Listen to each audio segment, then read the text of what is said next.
I'm glad you said we have a very good panel and not a good moderator. I note that. Uh, so, good evening, everyone. We have 6 panelists, one of whom is yet to arrive, but we will not wait for him and we will start. We don't have a great deal of time, so I'm not going to read out the CVs of the 6 panelists in detail. They are all familiar faces and names. We need not waste time over that. The first speaker who's yet to arrive is Rajeev Chandrasekhar, who's the Minister for Electronics and Information Technology in India. The second one on my right here, in case you cannot read the name cards, is Kiat. He is the Minister of Communications and Information from Singapore. Then we have Gwendoline Abunaw, who is the Managing Director of Ecobank Cameroon, right here. We have Ajit Mohan, who is the Vice President and Managing Director of Meta India. We have Jeremy Jurgens, who's the Managing Director and the head of the Center for the Fourth Industrial Revolution, World Economic Forum. And right to my right, we have Sanskriti Dowle, who's the co-founder and CEO of Tinkerbell Labs. The principles for today's discussion are very simple. A good moderator is a moderator who does not speak, is moderate, and tries to elicit responses from the 6 panelists. Let me welcome all of you on behalf of the Ministry of External Affairs and ORF to Raisina Dialogue, in particular to this session on unicorns, India and the world, energy, entrepreneurship, and the new economy. A lot of people are not from India. Welcome especially to them. And therefore, you may not necessarily know that we had seals of unicorns in the Indus-Saraswati civilization. Very, very prominent unicorns.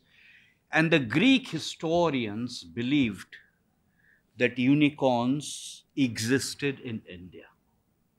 Whether unicorns exist in India or not, we will talk about that a little bit, and we will leave it to Rajeev Chandrasekhar to explain. This is about unicorns, semantics apart. It's also about startups, because unless we talk about startups, we cannot talk about unicorns. So hopefully we will talk about the reasons why startups are flourishing globally and within India. Some of it may be linked to the supply and availability of capital. Part of it is related to technology. And to provoke you, perhaps part of it is demand, because one does not want, some entrepreneurs do not want to subject themselves to the disciplines that the IPO or the transparency in the market or the capital market would require. Hopefully, we will also talk about the startup ecosystem, specifically the link with education, perhaps higher education. Since so many countries are represented, we will also hopefully talk about cooperation in technology, multi-country cooperation in technology, cooperation in security, finance, availability of technology.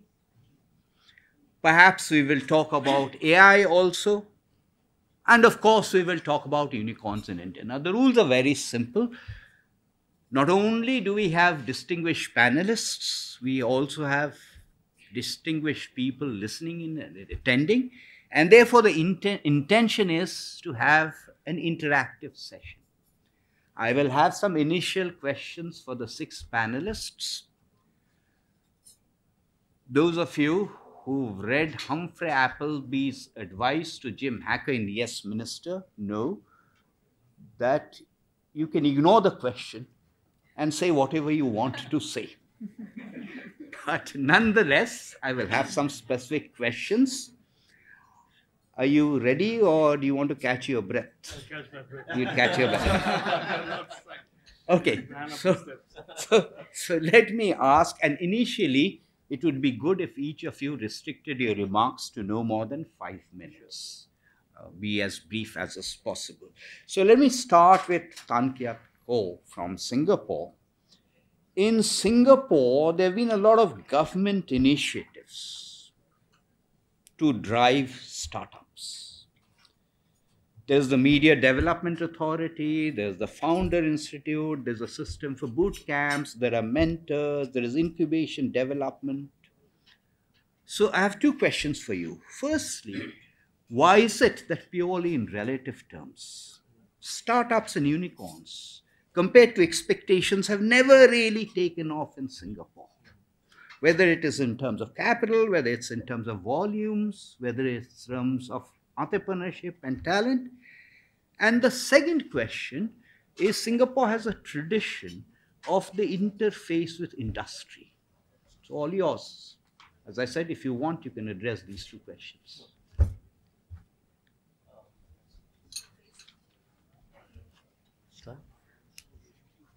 Good evening, everyone, and very happy to be here.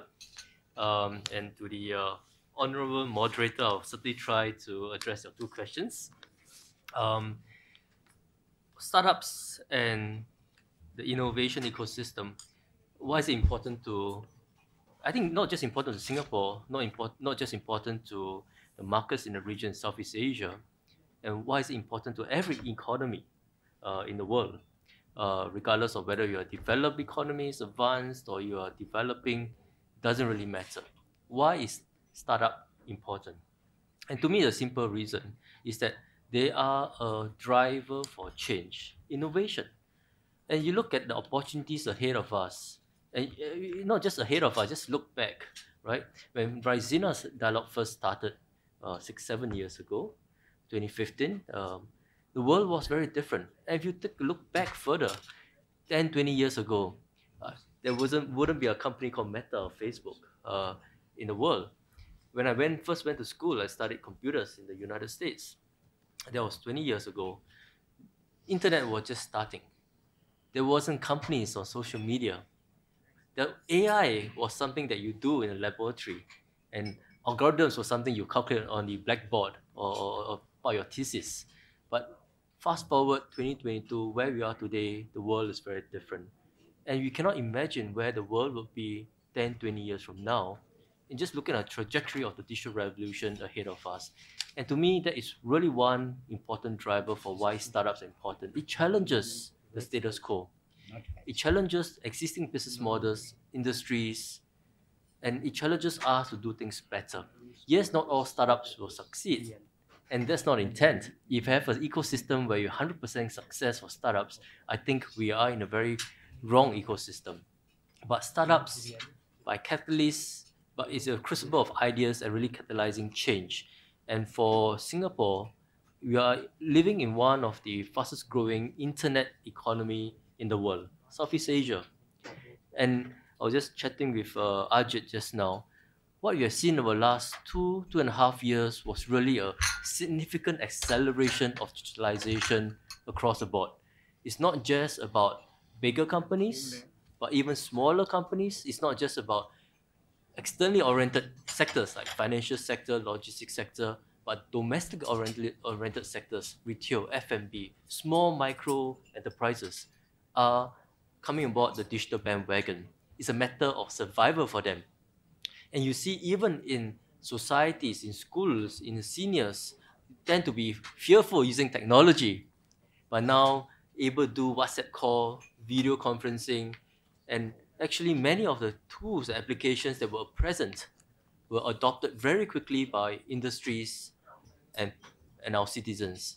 And to me, that's an important signal that why change will be here to stay and why startups are so important in challenging the status quo.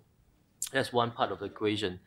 And how we think about it in Singapore and also in Southeast Asia is that we want to be able to harness the energy of startups, harness, or more broadly, harness the energy of innovation. And most of the innovation comes from the private sector, from industries. People with ideas, and we have many of us around the room who are entrepreneurs sitting next to me, Minister Excellency Rajeev as well, Ajit certainly. The spirit of entrepreneurship, innovation is really in the private sector. The government's role, to me, is really about creating the environment in which innovations succeed, can bear fruit, and rules and regulations that are consistent, clear, transparent, to give innovation the best chance of success. And that's to the point that I think the moderator raised on interface with industry. And it's how we see the interface with industry is as a co-creator, a partnership. It's not just a regulator looking at the industry to say that these are rules, please follow them. But to us, we are a co-partner in developing and creating an ecosystem where innovation thrives, where there's growth, and where there's growth is inclusive as well, benefiting a broad swath of industries, small micro enterprises, and individuals. Not a society where winners take all, but where growth is inclusive, everybody is part of this journey, everybody is benefiting from it. And that's the guiding principle in which how we see the interface with industry as co-partners. So maybe just end up round off my short remarks is that I think I see a lot of potential in markets around the world, and especially India. I certainly do see a very vibrant startup ecosystem, and yes, unicorns do exist. Importantly, we hope to be able to bring the different innovation ecosystems around the world together. India, Southeast Asia, different parts of the world, because a big driver of innovation is really about sharing information, sharing best practices, open innovation. As I was chatting with His Excellency Rajiv earlier this afternoon, open innovation is key, where we learn from one another and create a virtuous cycle where we actually give the best chance of success for different startups. Business models born in India can be replicable and also scale up across the world. And likewise, ideas from around the world hopefully can also bear fruit, co-create and develop new ideas in India. So maybe I'll end off my remarks this way.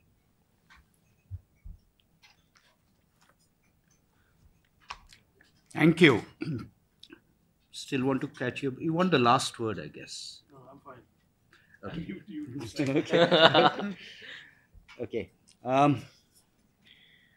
I said I will not give figures on the number of unicorns in India, partly because by the time between when we started and now, the number may have also gone up.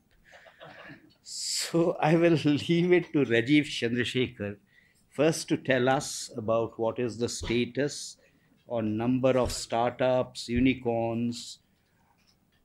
But let me also embarrass you a little bit and say that India does very well on things like a global innovation index. But the moment it comes to things like starting a business, India doesn't do all that well.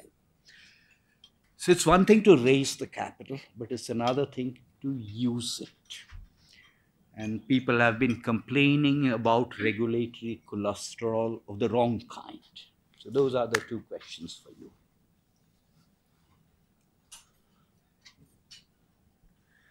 Vivek, thank you for having me over this evening. Sorry, apologies for the slight delay and the race to the room. Look, I want to answer the earlier question to the Minister from Singapore that about how important startups are, and I will say this in the context of India. You and I have collaborated on some studies in the mid-2010. Apart from the regular narrative and the normal narrative of how startups are disruptive and bring change and alter the landscape of innovation and are force multipliers, in the Indian context, the startups have a much more deeper meaning. And the deeper meaning is that for many, many decades, India's economy has been, in a sense, um, revolving around, in the private sector at least, around a few groups. And there was this age-old narrative in India that opportunities and success are dictated more by last names than capability and competence. And that narrative has been, in a lot of ways, turned on its head by this whole startup ecosystem and success. And so it has a deeper meaning than just economics and numbers and FDI and so on and so forth. From an Indian point of view, that it is really about diversifying the nature of our economic pie. That the private sector, which maybe in the earlier years was represented by a few companies and a few groups, are no longer just that. It is this much more energetic group of young Indians that are also contributing to the economy. So I just wanted to make that broad point before I go to your question about numbers. Look, I'm not keeping track of numbers either. I don't know whether 62 yesterday or the 65 today or some number, but I can tell you that from my travel and my meetings and my engagements, there is a completely new momentum and energy, and that I can see in the innovation ecosystem. That I would argue, and I was a startup some 3 decades ago in the same country. I was doing telecom at that time. I would argue very strongly that this is really an unprecedented time in the history of India for young Indians in terms of the opportunities that they see and the way that they can pursue those opportunities. The second question that you mentioned was about whether the ease of doing business and the so-called red tape and the regulatory hurdles that are there to everybody in business poses a hurdle to startups. And I think that is another reason why the success of startups is very important to India, because this conventional age-old narrative that India is just a difficult place to do business, which has been said and re-said and amplified and re-amplified by people in certain quarters, is again turned on its head by the success of these young people from Hyderabad or UP or places that, and people with no famous last names or any particular advantage towards competing in the economy. So I want to say that ease of doing business, this catch-all phrase that we use in different contexts, is an article of faith for the government. We now measure ease of doing business by not benchmarking that against the large corporates and what they want to ease up or what they want in terms of reforms, but really use the startup ecosystem to measure and consult and engage with to figure out if the policies are causing hurdles or are they giving them tailwinds. For example, the PDP bill, this is a personal data protection bill that is of obviously interest to many people in the technology space, is a bill that was considerably debated on by the Joint Parliamentary Committee of our Parliament. But it is clear that we don't want that bill to be, we want the bill to be studied in detail as passing the test that it does not pose any hurdles or road bumps to the startup ecosystem. So those are things that we are doing. We believe that this movement, this momentum, this energy is something that is permanent, is here to stay.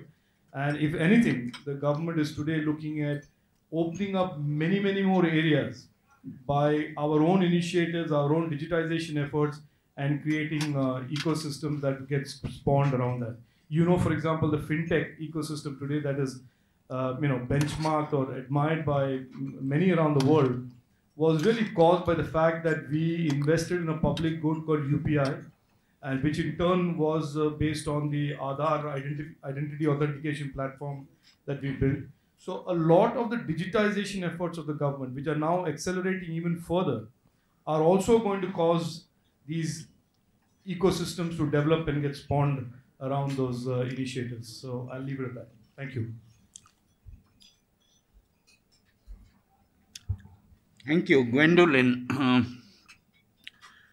At least in India, one does not hear that much about the startup scene in Africa. If one does hear about the startup scene in Africa, it is typically about Nigeria, South Africa, maybe Egypt, Kenya. So, what's happening with startups in Africa? What's specifically happening in Cameroon? And what do you think the startup unicorn entrepreneurship does to labor markets? One, with a gender angle, and two, does it increase informality? And formality has rigidities, but it also has protection. So, both of those questions. Thank you for bringing me into the conversation and coming at that angle. I'm actually based in Cameroon, but I now cover 6 other countries in Central Africa. So I will try to give that perspective because, as you rightly said, when we hear of startups, we hear of Nigeria, Kenya, and we hardly hear of Central Africa. But I would just like to bring a caveat to say that for me, startups have been in Africa, but not formalized. Most of our women are doing small businesses, trying to provide services, trying to cater for needs for years, but on a very informal front. What has brought what we'll call startups to the table now is the fintech revolution. With the young people, we actually have our own Silicon Valley in a town called Boya in Cameroon, where they call it the Mountain of Boya Valley, where we have a lot of young engineers that are coming up with solutions for companies, coming up with solutions to help integrate financial sector with the telcos, trying to come up with green solutions as well, because we do have a lot of natural resources that are not being transformed. So also coming into that space. So I believe that in Central Africa, what we have seen more in terms of startups is really in the fintech area. And it has just been to take advantage of the financial sectors trying to work with the telcos. So we have seen a lot of fintech companies coming to be aggregators. Really, that is the bulk of what we see. But at the same time, we have also seen a lot of startups coming in to cater for services because, you know, one of the problems that we all have in most African countries is infrastructure, the road networks, you know, the access to electricity, the access to water. So we've had startups coming in to fill that gap, to try to come up with solar solutions for taking the sunshine to be able to give solutions to companies. We have also seen them a lot in the restoration business, trying to not come up with a Pizza Hut or a Kentucky Fried Chicken, but coming up to what they have as an equivalent in that market and seeing how, because the lifestyles of everybody has changed, everybody's busy, everybody needs to have what they need from where they're sitting. So they have been able to come up with little restoration companies that can serve as fast food in our own context. Now, if you look at a bank like Ecobank, which I would like to use because Ecobank is a Pan-African bank and it's located in 33 countries in Africa. The creators actually, the founders of Ecobank actually wanted to take advantage of the fact that sometimes the solutions that international banks bring into the continent are not fit for purpose. So the focus is really how do you develop startups, how do you support them, how do you create partnerships, you know, give them access to partners that on their own they might not be able to have. How do you educate them also because they might have a great idea, but they don't know how to take it forth? How do you give them access to the different markets that they need to penetrate because they might not have the breadth to be able to do so? We come up with fintech challenges, you know, that we launch on the continent. We come up with partnerships. We have actually created a sandbox because sometimes they might not be able to finance a sandbox, you know, to do the APIs that they need. So we have created a sandbox for them to be able to utilize. And I would speak now to the gender-based solutions.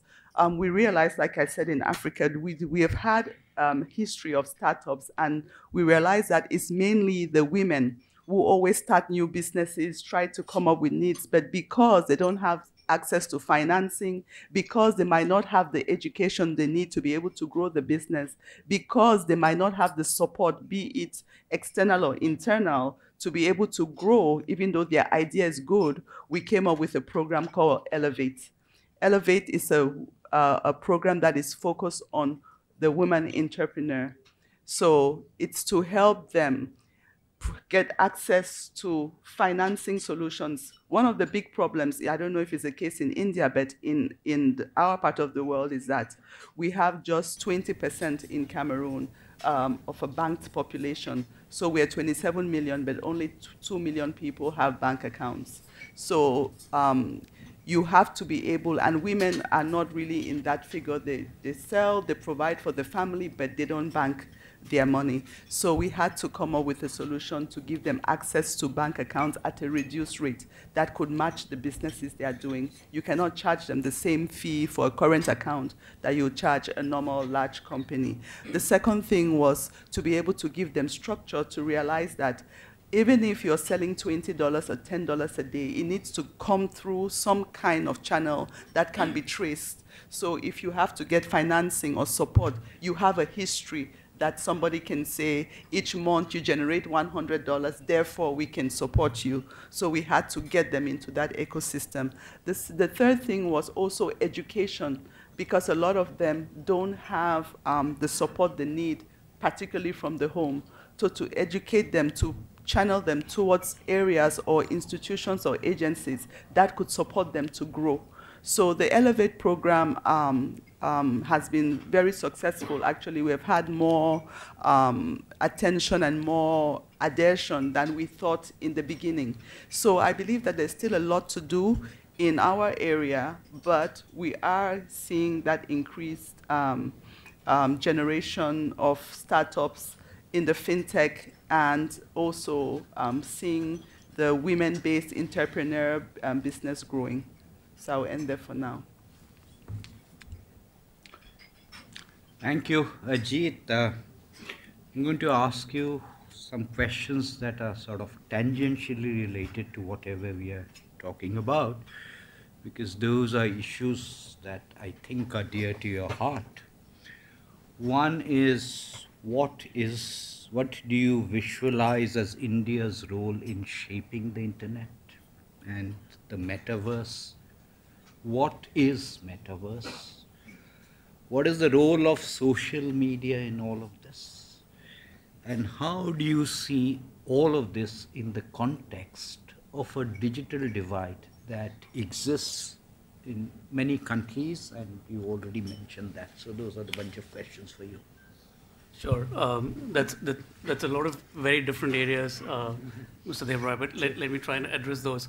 I do want to build on, I think, a couple of points that Minister Chandrasekhar and Minister Tan were mentioning in terms of the role of startups. And I think it's quite important to call out that while there's a lot of focus on startups that are doing exceptionally well, including those that have raised a lot of money and are worth a lot of money, we have seen a big shift in India in the last few years, even in the growth of smaller businesses that may not have reached a stage of $1 billion valuation.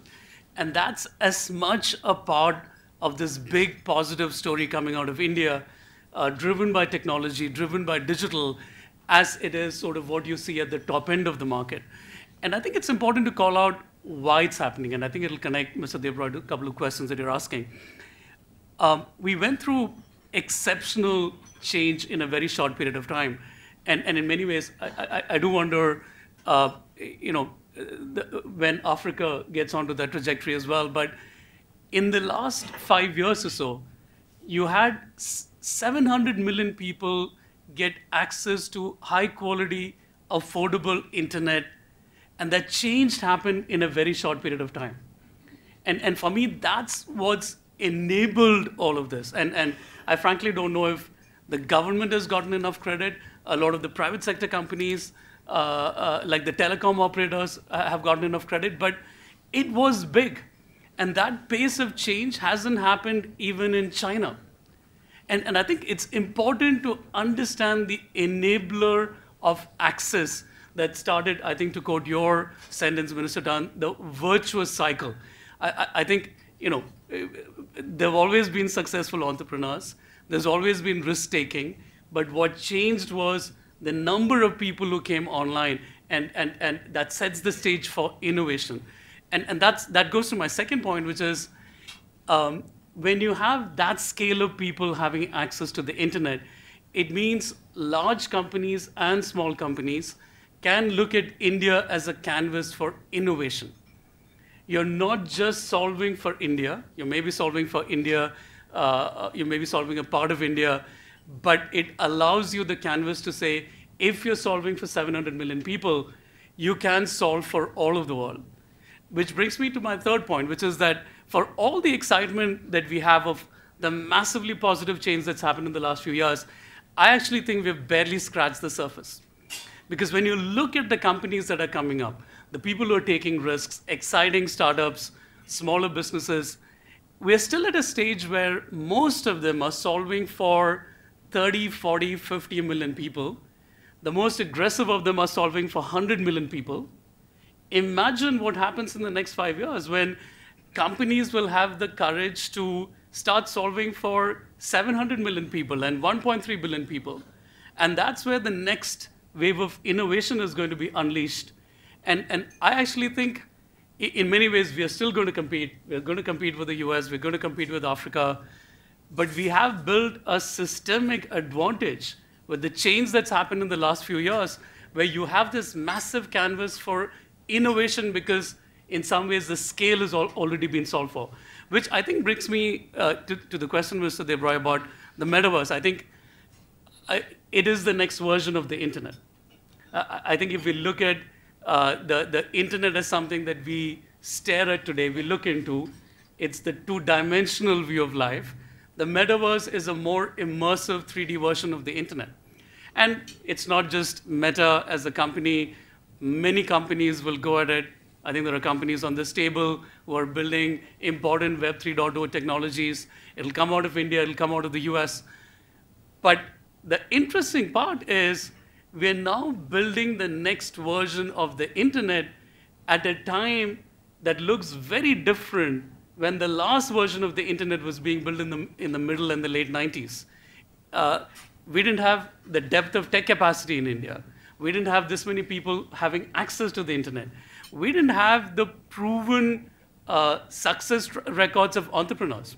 So it's pretty clear that we have the opportunity to shape what the next version of the internet will become, because the world in 2022 looks quite different than the world in 95 or 99 when the last version of the internet was being built.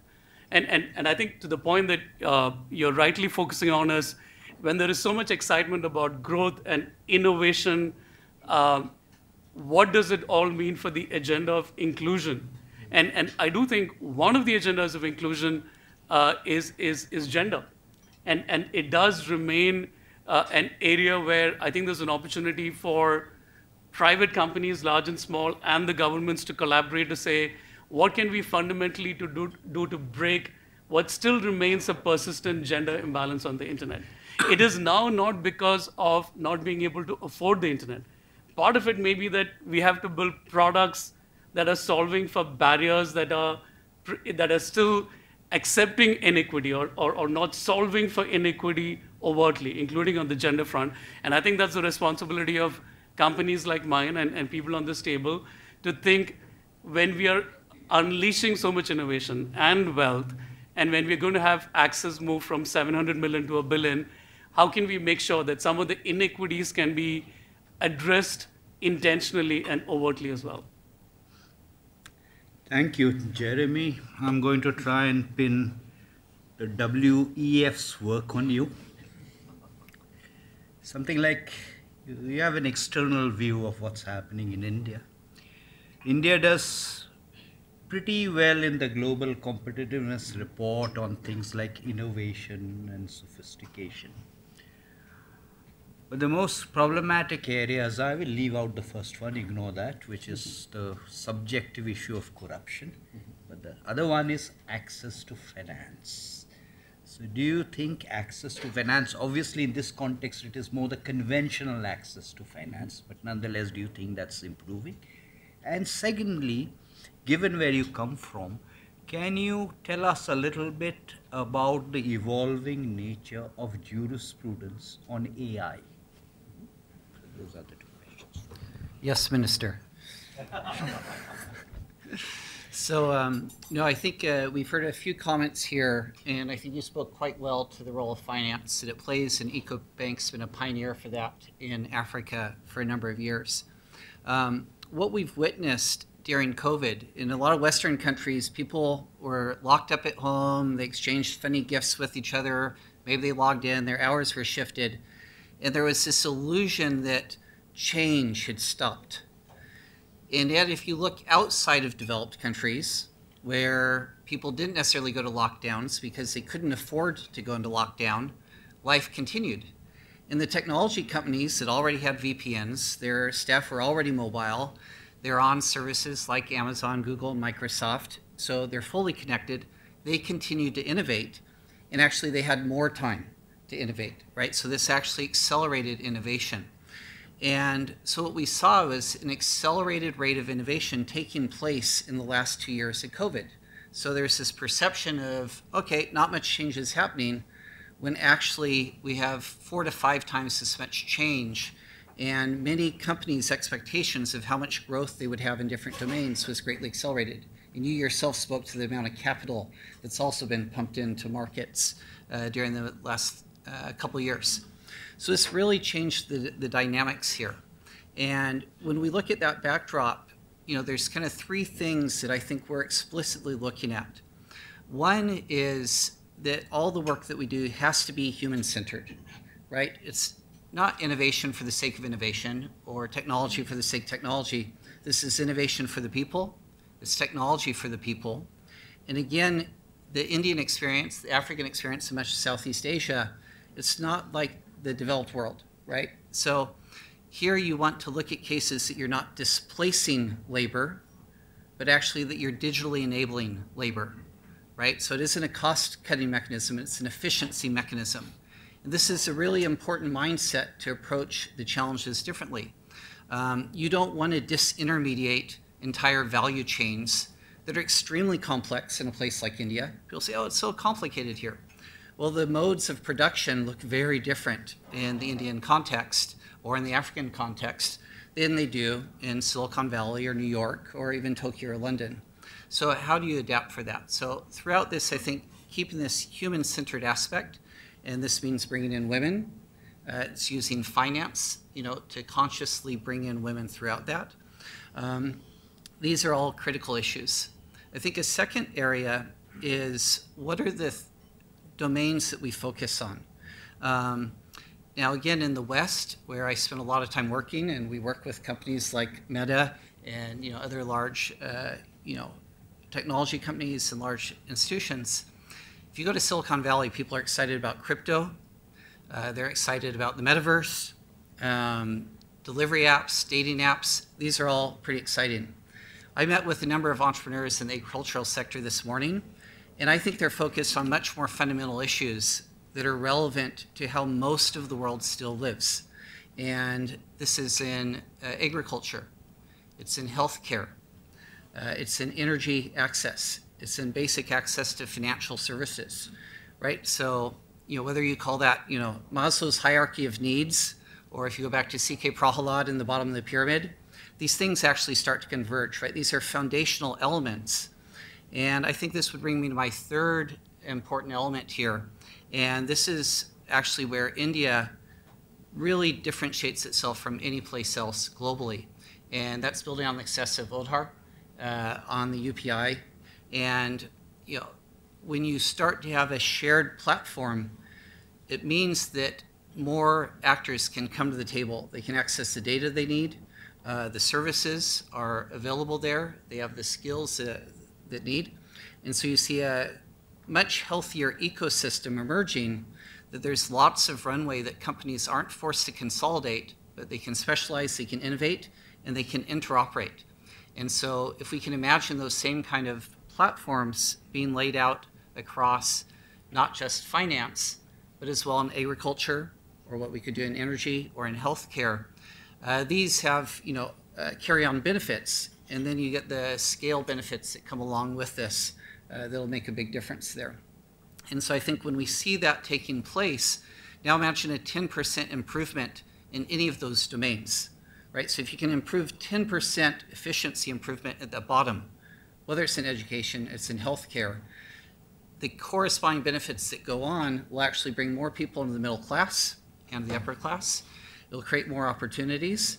And then I think your benchmarking that we'll see India, we'll see a continued and accelerated increase in a lot of these benchmarks, because India has benefits because of the policy choices that have been made that many other countries haven't yet reached. And so while it's one thing to talk about data is the new oil, actually I think oil is the new oil, actually data is still critically important, and opening up that data to the entire ecosystem is absolutely crucial. So the public sector here plays a critical role, contrary to what a lot of the libertarians in Silicon Valley might think. Actually, policy is critically important to have the public and private partnerships in place to advance forward. Thank you. Sanskriti, startups, unicorns, they have a close link with the educational system. The educational system, of course, it has many slices. There's school, there is vocational, there is higher education. So 2 questions for you. Firstly, how does one make the educational system more inclusive? And secondly, the educational system that we have today, almost from the day a kid enters kindergarten, prevents the kid from risk-taking. And if one is talking about startups, how can you not encourage risk-taking? How can you not encourage chances of failure? Because if you do not encourage failure, you will never encourage success. Those are the questions for you. Right.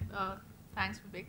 I must thank my fellow panelists for truly illuminating discussions around entrepreneurship and the role of inclusion in the economy.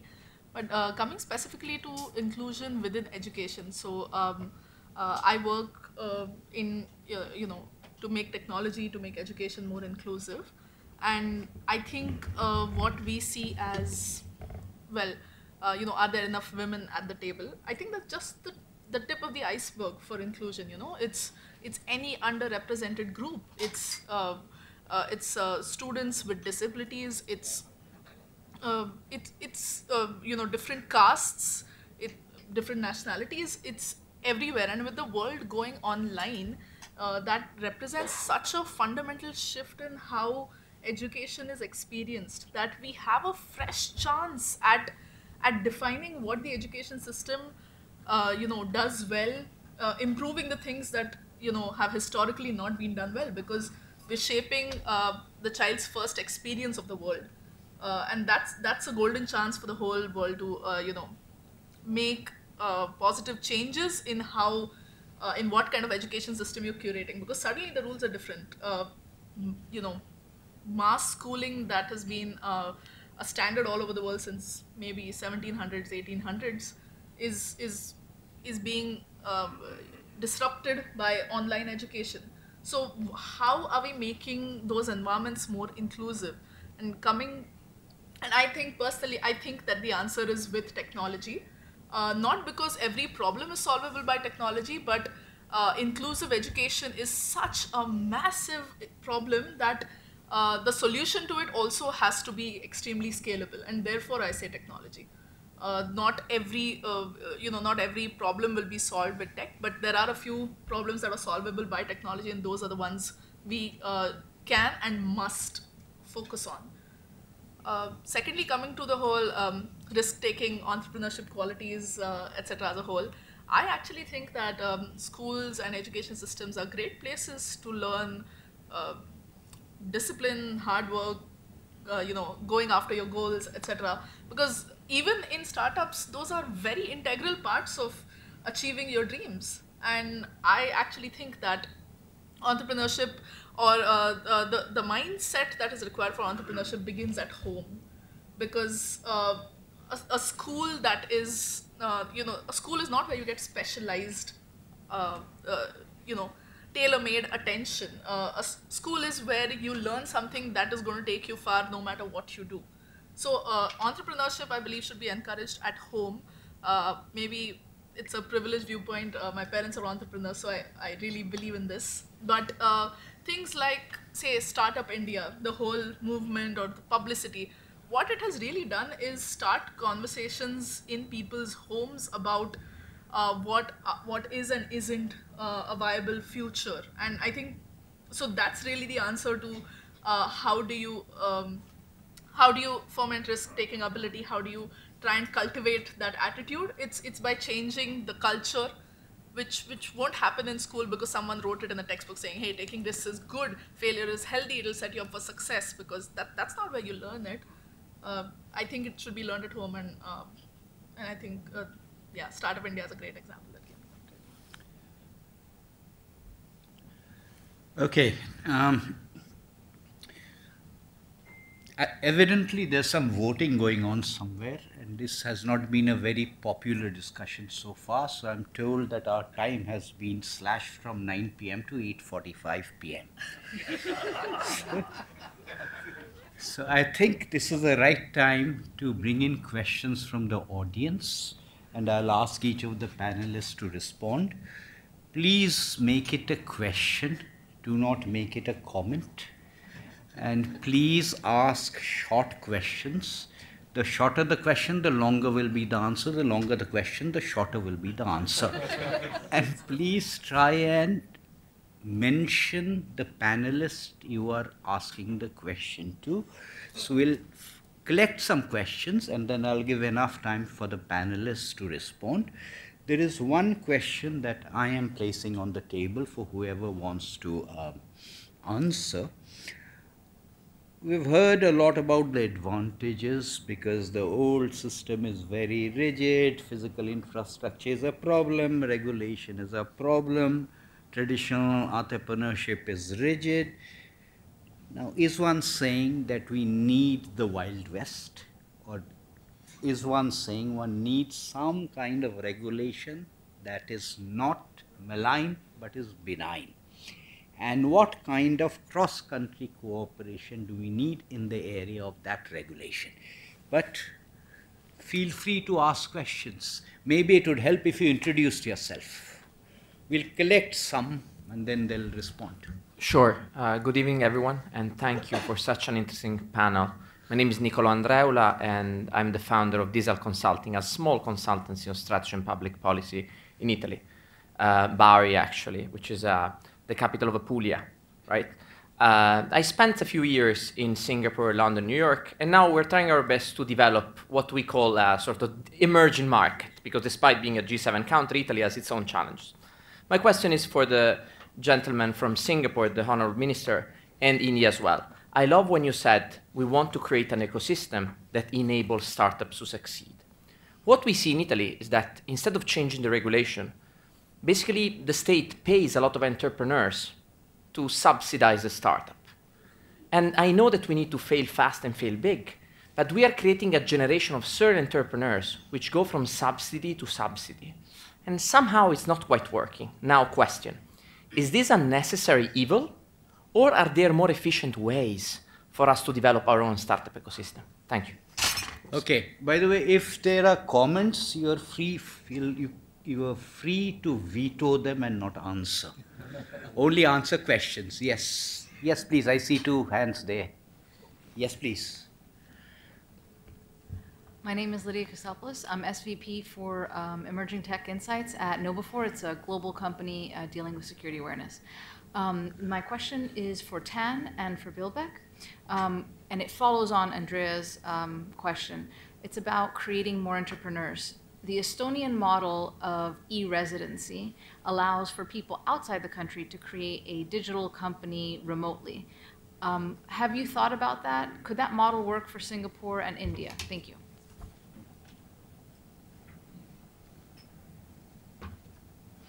Yes, yes. Thank you. I'm Dominic from Ivory Coast, and I'm working with Robert Bosch as responsible for digitization for Africa. The question is, and I'm joining my two predecessors, we are talking about this ecosystem for startups. What are, on a pragmatic way, those key pillars or elements to build or enable those startups to see life and be sustainable? Okay, last two questions. One there, one there. Yes, please. Yes, I thought you raised your hand. Yes, thank you. My name is Nanjira Sambuli. I'm with the Carnegie Endowment for International Peace. Jeremy, you raised a good point, and I hope maybe others on the panel will want to answer it. What kind of entrepreneurship do we need to see in the public sector to meet all this energy we're seeing in the private sector? Okay, question there. Yeah, my name is Deepak Mishra. I'm the director for a think tank in India called eCreer. My question is for Ajit Mohan. Economists have long been debating about whether internet is a global public good or quasi-global public good. And we know how the internet was created. It was done by DAPRA. It was, in some sense, a public government initiative. And over time, it has kind of gone more private. So for Web 3.0, given that it's being laid by the large private companies, and let's say India wants to be on the table when it comes to Web 3.0, as our minister have said many times in the past, how important is to preserve the public characteristics of the internet, and what India could do to make sure that that characteristics is preserved for a long time? Okay, let's start with Ajit because Ajit has to leave soon. I'm good. I think a couple of things. I think, Deepak, one, obviously, I think we know the history of the early version of the internet and that there was disproportionate public investment. I think it's also fair to say that if you look at the last 25 years, a lot of what the internet has become today has come from a lot of innovation that has been driven by the private sector. So I'm not sure whether I agree with the framing of is it public or is it private. I do think we have discovered through the last few years, including the work in India, and I think the one example that keeps showing up is the public infrastructure in UPI and what it has done to fuel payments in India. I do think we should look for and answers. I'm not sure whether there's value in pitting stakeholders against each other. I think there's value in recognizing that different parts of the ecosystem will drive different sources of value. To the extent that we can replicate the public infrastructure with all the learnings from UPI, I think there's enormous value in doing that. I do think companies, large and small, will bring in an element of risk-taking in terms of investing in and discovering and inventing new technologies that can't be done by governments alone. So I do think we have to believe that there is big value in all of the models. And I think it goes to the question about social entrepreneurship as well. I just don't think we can minimize all of it to say there is a place like health or education that should be driven by governments or social entrepreneurs. I suspect some of the most dramatic innovation in education will come from the private sector. But equally, I'm sure governments will figure out models in terms of expanding access that the private sector will learn from. So I would bet on and I think to the question that someone else asked, I think there's now clarity that there needs to be boundary conditions, whether you call it regulation, the rules of the internet.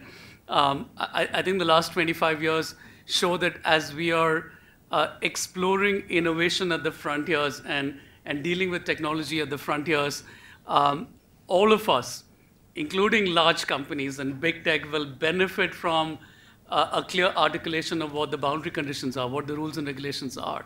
So I do think it's going back to your question on what does all of that mean for India, I think there's so much learning from what has worked well in the last few years that we can deploy for the next 5 and 10, which is the idea of celebrating risk-taking, fostering companies that will look for massive scale. I mean, they're still looking at 100 million. It will go towards discovering the model for 500 and 700 million. And I think governments will articulate what the new rules are for the next version of the internet as well. Khan, all yours. Firstly, thank you for the questions, and I think very, very thoughtful questions. Just build on what Ajit has said. A few quick points. On the gentleman who's pointed out that in your country you have entrepreneurs. We call it in Singapore. People will go from one grant to the next just to put in a business proposal so the government gives them a business grant. We've been there, and I don't think it works, and we are trying to scale it back as well. And I think that you require ecosystem to work, and increasingly the public sector, the government, needs to play a part to carry a fair share of the burden in which you build the ecosystem for startups or innovation to succeed. And as Ajit pointed out, I think we need boundary conditions because we don't want innovation that goes in the Wild Wild West. I think as Bidek talked about, it's not sustainable, it's not durable, because at some point in time, consumer trust, public trust breaks down. Or you come to a situation where you find that a small group of companies or small group of individuals benefit disproportionately to a large group of population. And that's where I think we had so much challenges around globalization, because a lot of people don't feel they benefited from it. Have and have-nots, the can and cannots. That digital divide or globalization divide we've seen the consequences of that, and we shouldn't walk the same path. That's where the role of public sector plays an important role, creating an environment in which there's trust, more importantly, between the public, the industry, as well as the government, and cross-border. Trust is the coin of the realm in innovation and durable, sustainable innovation.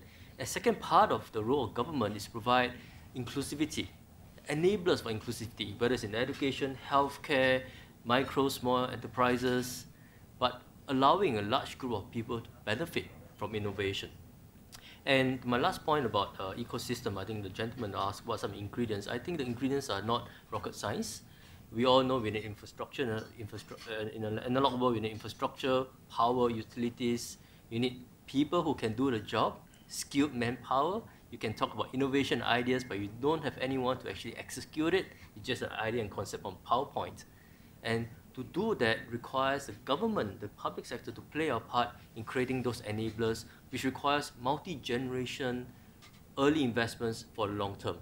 And in a digital space that includes new infrastructure, new utilities, what's the equivalent of water and power in the digital economy?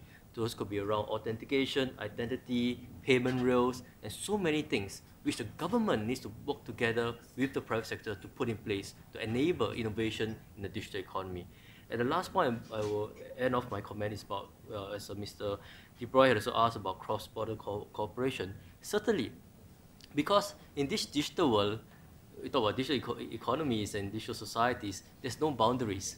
It's almost like COVID, right? I can't constrain COVID into this geographical location, I won't get it the rest of the world. Same thing for other threats like online harm, cyber scams, addiction, cybersecurity. Is borderless. And in this new world, who sets the rules and standards? It has to be a joint effort between civil society, governments, and the private sector.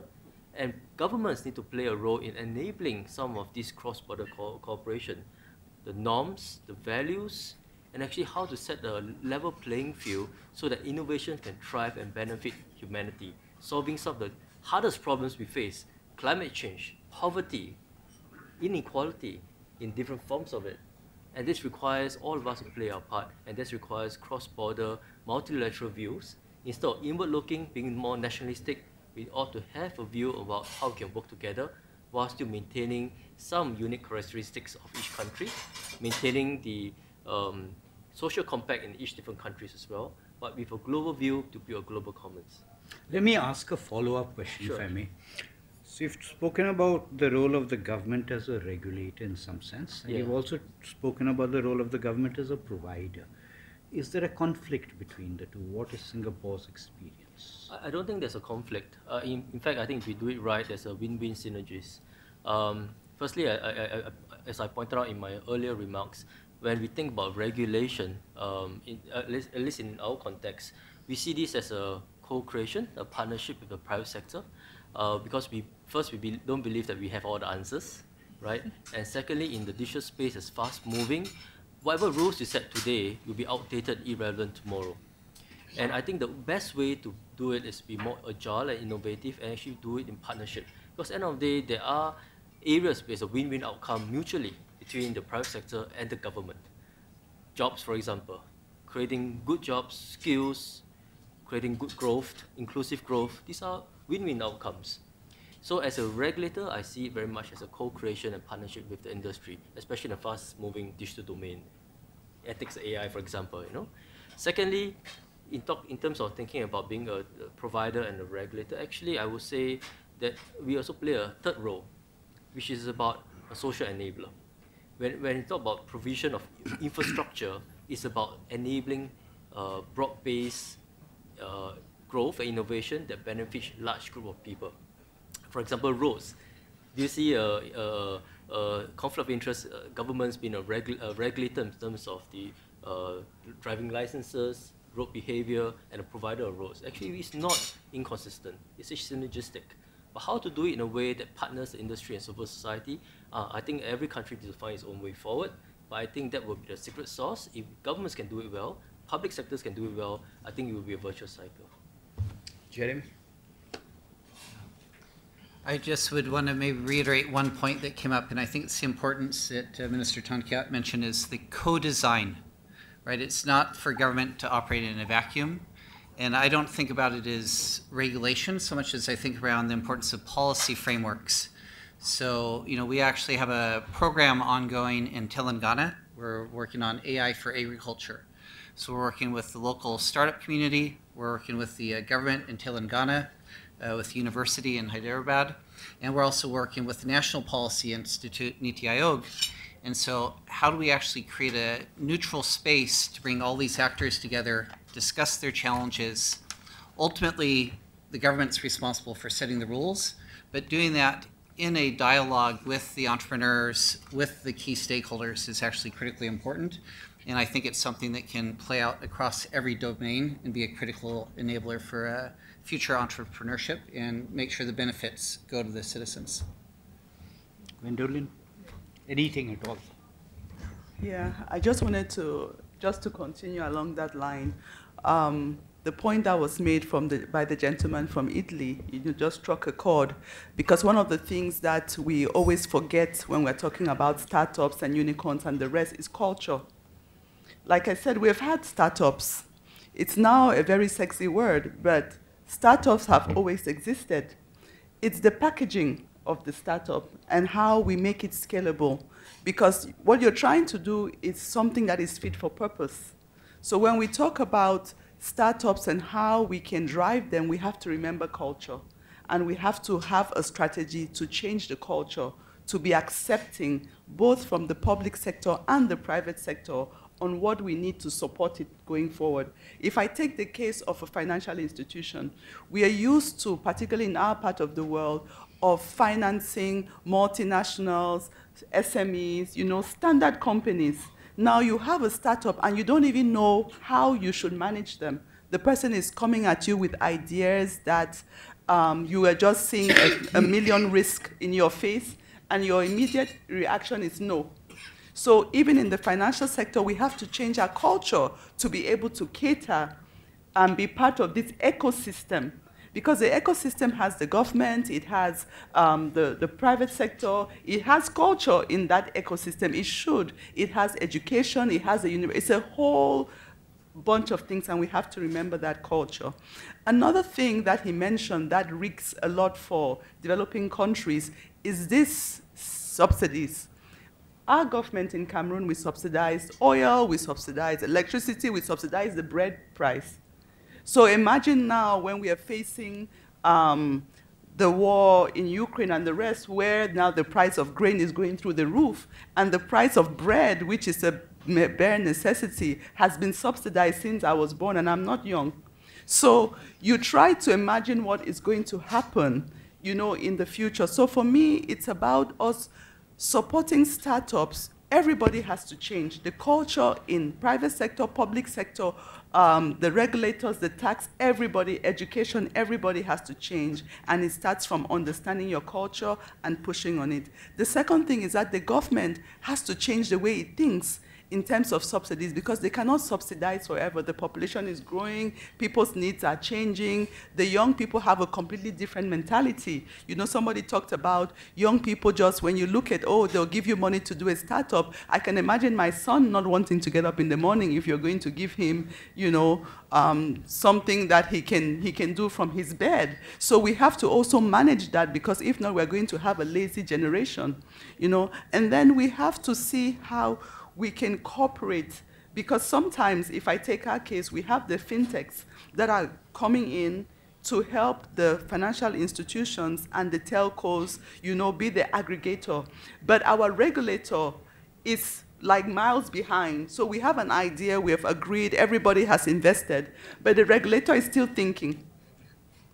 Even if you've explained to them and you've shown them the accounting structure, what you're going to do, how you're going to mitigate the risk, because in their mind they haven't changed their culture. They are not used to regulating something this dynamic, you know, something that has so many players, something that has so many parts. So I think that for me, the word is, we need the unicorns, we need to have the startups, but we all need to change, no matter where we sit in the world, or where we sit in the society. We all need to change to be able to embrace this change and then leverage it so that it can really be scalable. Sanskriti, anything you want to add? I think there's been a lot of talk of collaboration between the public and private sectors and internationally as well. And I think there's some beautiful examples in accessibility that we can all learn from, like the Marrakesh Convention, when you know, we moved from books to e-books and electronic materials in general with the advent of the internet. All countries, well, a lot of countries came together to say that any material that's translated for accessibility would be, you know, would be still, it would be exempt from the traditional copyright rules, and that you could transliterate materials into different mediums, so that people could experience them electronically, in braille, in sign language, or and so on and so forth. And that was such an amazing you know, way that I think the world adapted to the internet and electronic media. And now we have you know, I think that's an example we can all learn from in terms of how do we adapt to new realities. And I think it's something we'll have to make a practice of, because things are changing so quickly, but we know it can be done, and we should continue doing it. And I mean, any inclusivity that doesn't actually address all our sections of society won't be sustainable in the long term. So it's the need of the hour, really.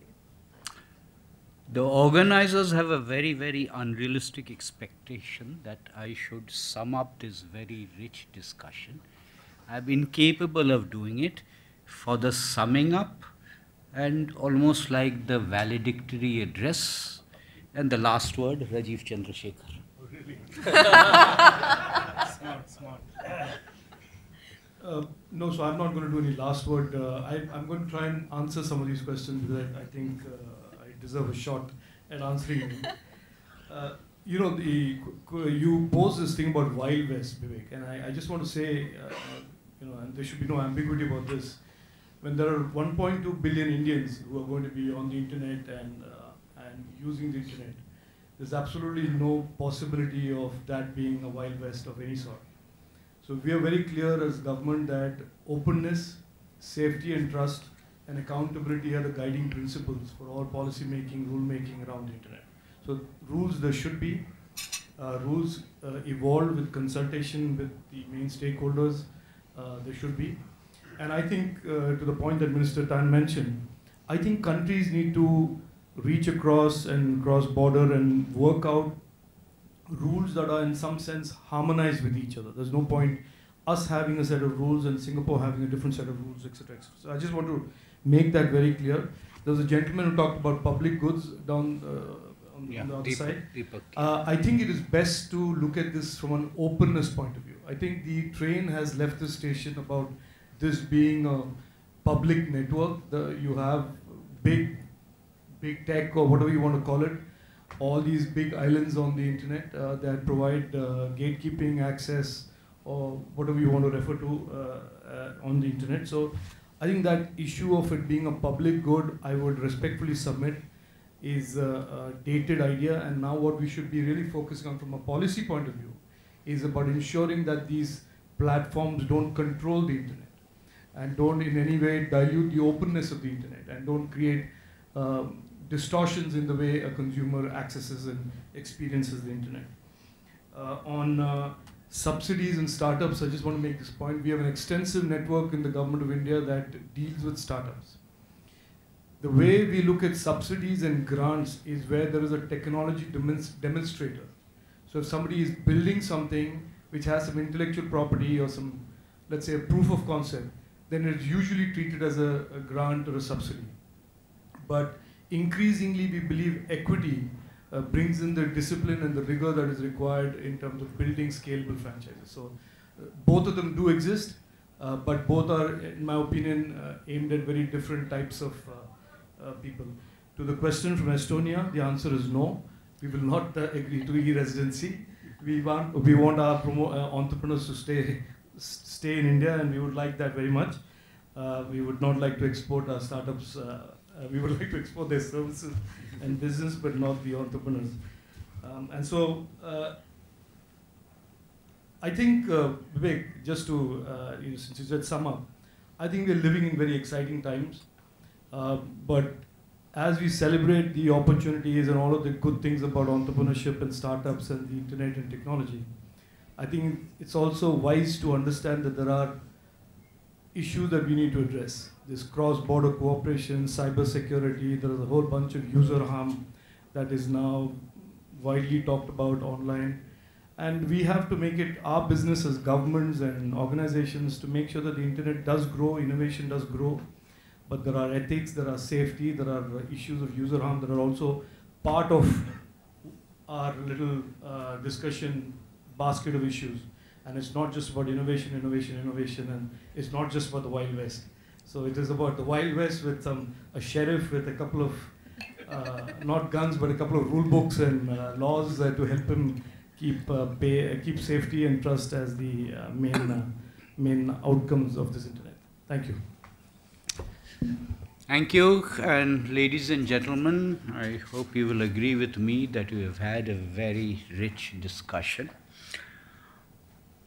The historical unicorn probably evolved into the rhinoceros, which is perceived to be thick-skinned and not very limble, although it can run fast. We spoke about the old-fashioned rhino evolving backwards into an unicorn.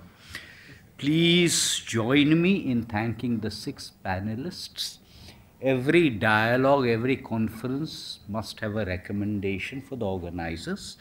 And the only sensible recommendation I can think of is there should be a follow-up dialogue on the same issue with the same panelists and the same audience.